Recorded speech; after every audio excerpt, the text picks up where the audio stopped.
Select the video format. Choose your video. Increase its size.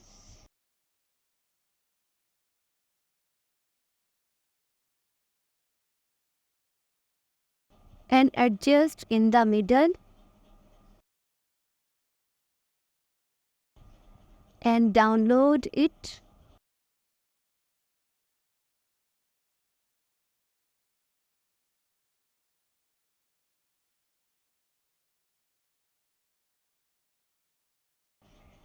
Drag your video to the uploads and delete your previous video.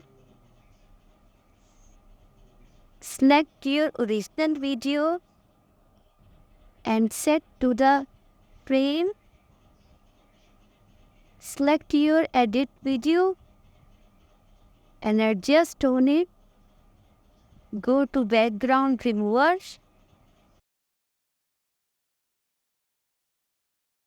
Go to transparency and it's low. Go to edit, adjust and contrast high. And this is the final results. I hope you like it. Please like and share.